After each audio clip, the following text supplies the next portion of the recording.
जो भगवान शिव की पूजा करता है, जो भगवान शिव की आराधना कर सकता है, वही पूजा और आराधना करने वाला भगवान कृष्ण का भक्त हो सकता है। शिव की कृपा से ही कृष्ण की भक्ति मिलती है, वरना मिल नहीं सकती। तो भगवान शिव की पूजा का फल है कृष्ण प्रेम। क्या? यदि किसी को कृष्ण से प्रेम हो गया, भगवान श्री कृष्ण की भक्ति मिल गई, तो उस पर भगवान शिव की विशेष, बिना शिव कृपा के आपको कृष्ण नहीं मिल सकते। तो आप लोगों ने खूब अभिषेक किया होगा, शंकर जी का खूब आराधना की होगी, तब जाके वृंदावन धाम प्राप्त हुआ है आप लोगों को। अब कृष्ण जब मिल गए तो फिर उनमें मन लगा लो, फिर यहां वहां ना मन हटाओ। कई लोग कहते हैं हम तो शिव जी के पुजारी हैं, हम तो कृष्ण के पुजारी हैं, तो क्या शंकर जी के मंदिर जाएं? हम शिव जी के पुजारी हैं तो क्या? अरे तुम समझते नहीं हो, तुम्हें समझ नहीं है। शंकर जी के मंदिर जाओ और शंकर जी से कहो, हे भोलेनाथ, जितनी भक्ति आपके हृदय में है, जितना प्रेम आपके हृदय में है भगवान के प्रति, श्याम सुंदर के प्रति, राम के प्रति, उसका एक अंश भी आप कृपा करके दे दें। हे नाथ, मेरा भी मन भगवान श्री कृष्ण के चरणों में, श्री राधा रानी के चरणों में लग जाए। तो कृष्ण कौन है? बोलो मेरी मां, कृष्ण कौन है? जिनके द्वार पर शंकर जी हाथ जोड़कर खड़े हैं। मैया, ओ यशोदा मैया, हाँ बाबा, अरे मैया बड़ी दूर से आयो हूं, एक बार अपने छोरा को दर्शन कराए दे। मैया बोली, बाबा रुक, वहीं बैठो रहियो। मैया, यशोदा मैया कह रही है शंकर जी रुको। शंकर जी रुक गए। वो भगवान जिनके दर्शन के लिए भगवान शंकर द्वार पर खड़े हैं और क्या कहते, मैया एक बार दर्शन कराए दे। मैया बोली, बाबा तेरी शकल बड़ी डरावनी है, मेरो छोरा देखेगो तो डर जावेगो। अरे मैया ना डरेगो, एक बार तो लाला को दर्शन कराए दे। मैया बोलती हैं बैठो यहां, अभी हमारो लाला सो रहे हो है, जागेगो तो दर्शन कराएंगे। शंकर जी बैठे इंतजार कर रहे हैं कन्हैया के जागने का। लो, वो कृष्ण हैं। शंकर जी कौन है? जिन्होंने काम को जलाकर भस्म कर दिया। शंकर जी की तीसरी आंख खुले तो पृथ्वी जलकर भस्म हो जाए, वो सर्व सामर्थ्य शंकर जी। वो शंकर जी जिनके अंदर सृष्टि का पल भर में संहार करने का पावर है, पल भर में सृष्टि को मिटाने का सामर्थ्य है, वो शंकर जी हाथ जोड़े द्वार पर खड़े हैं कृष्ण के आगे। वो कृष्ण कोई सामान्य तत्व है क्या मेरी मां? वो भगवान है। एक बार शंकर जी ने जहर पिया था, आप सबको ये बात पता है। समुद्र मंथन हुआ, जहर निकला, किसने पिया? शंकर जी ने पिया। एक बार शंकर जी ने जहर पी लिया। अब बताओ, जहर यदि हम लोग पी लें तो मर जाएंगे? आप लोग पी लें तो मर जाएंगे? मर जाओगे। लेकिन शंकर जी ने इतना सारा जहर पी लिया, मरे नहीं। हम जहर पी लेंगे तो मर जाएंगे, शंकर जी ने जहर पिया, नहीं मरेंगे। वो शंकर जी जो इतना जहर पी कर ना मरे, क्या उनसे कोई इंसान अपनी होड़ कर सकता है, अपनी तुलना कर सकता है? वो शंकर जी जो देवाधिदेव महादेव हैं, जो कामदेव को जलाकर भस्म कर देते हैं, वो शंकर जी गोपी बनकर उस रास में जा रहे हैं भगवान श्री कृष्ण के। वो कृष्ण तत्व है जिनके पास शंकर जी जा रहे हैं, तुम उन्हें हल्के में ले रहे हो। कृष्ण को कोई सामान्य तत्व समझ रहे हैं आप लोग क्या? कृष्णात् परम किमपि तत्व महम न जाने, कृष्ण से भी श्रेष्ठ कोई तत्व है ये मैं नहीं जानता।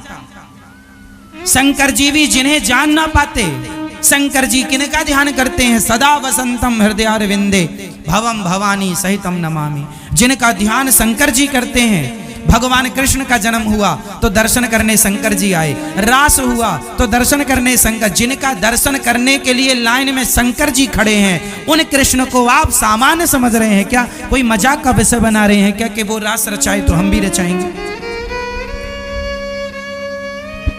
जो काम संत कर सकते हैं ना, तुलना करो।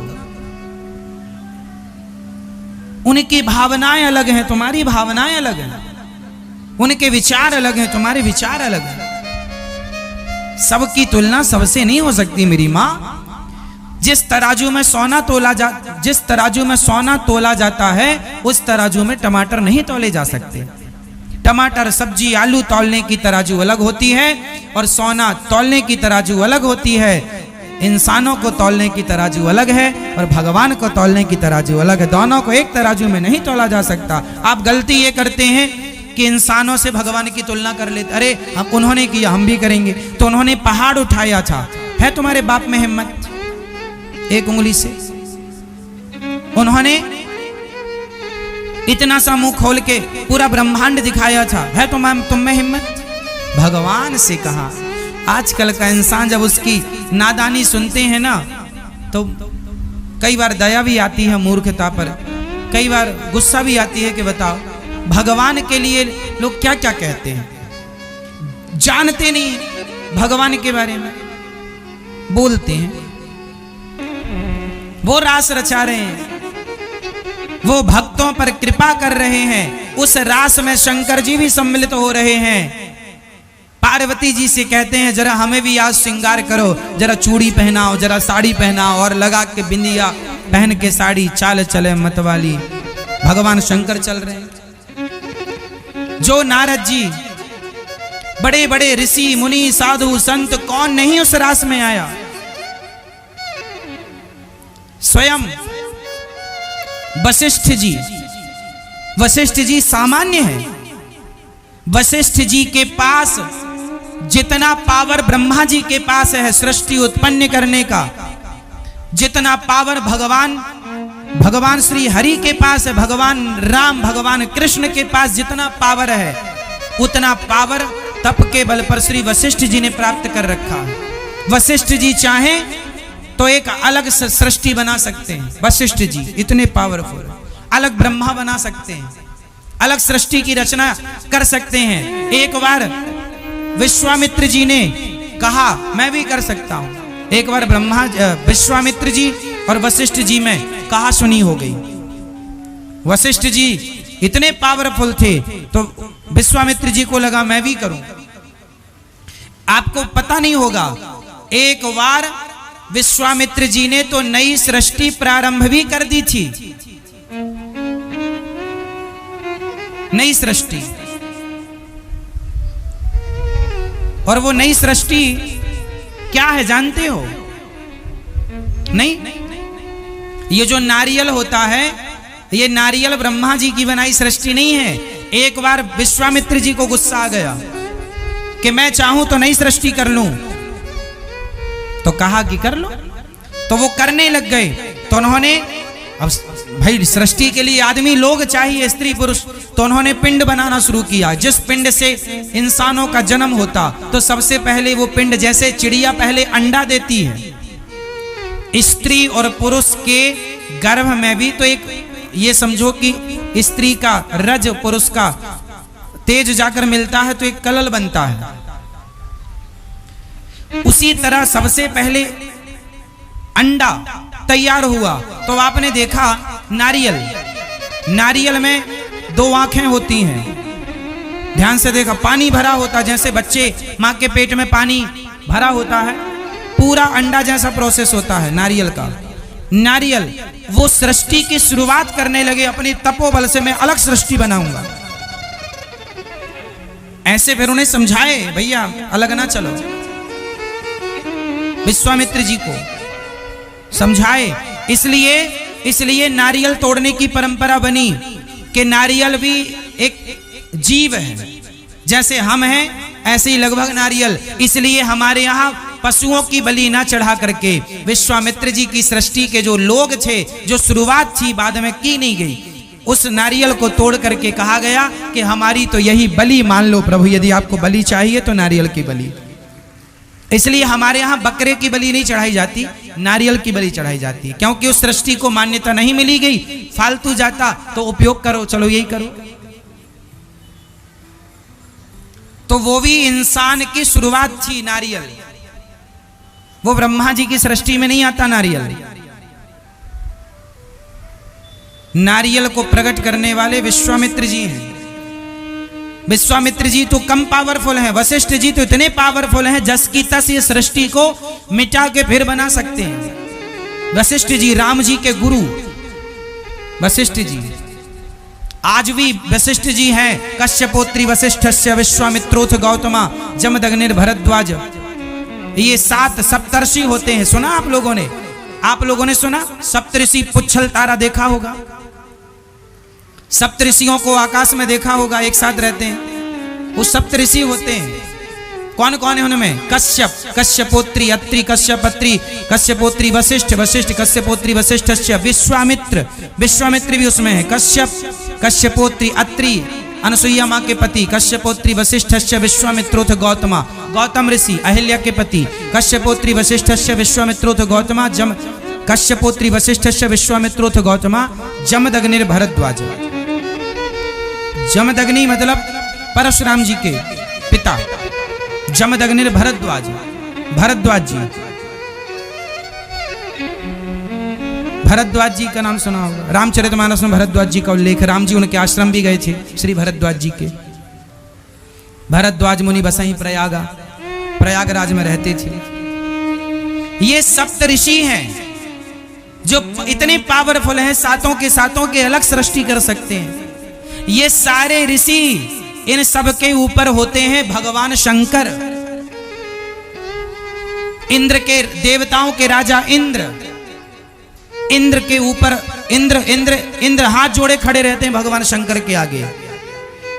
सबसे पावरफुल हैं सृष्टि में ऋषि। ऋषियों से देवता जो है ना, देवता पावरफुल नहीं होते।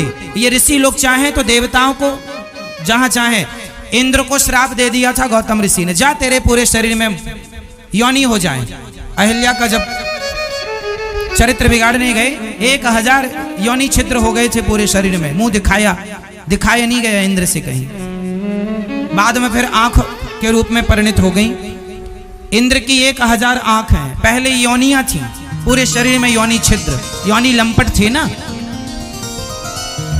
तो श्राप से योनि हो गई, फिर वो आंखों में तब्दील हो। देखिए हमारे यहाँ का साइंस, यहां ही आंखें नहीं, पूरे शरीर में आंखें हो सकती हैं। आप पूरे शरीर से देख सकते हैं, इंद्र पूरे शरीर से देखते हैं।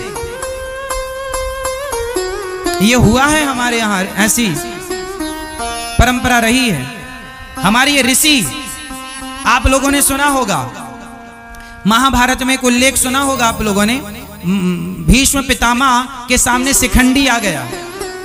बोलो हाँ हाँ। शिखंडी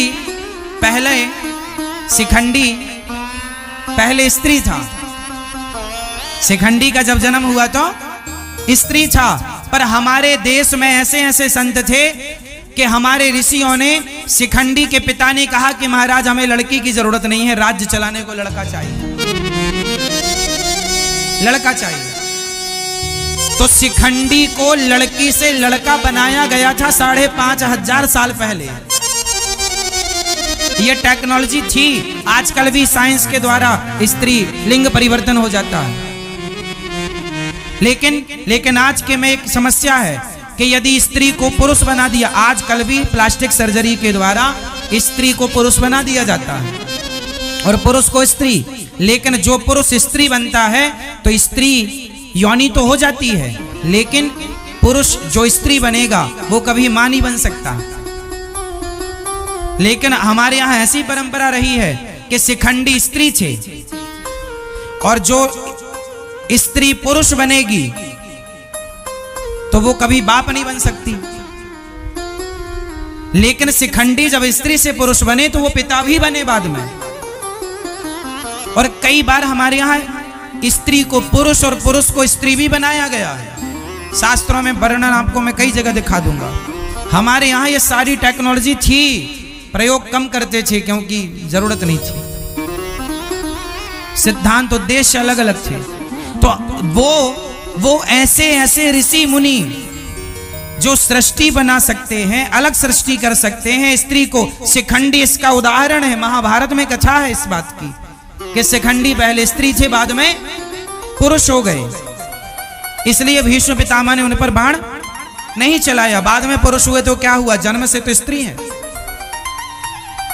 तो मतलब स्त्री से पुरुष बनाने की क्या प्रोसेस भारत में हम हिंदुओं के पास पहले से ये तकनीक थी।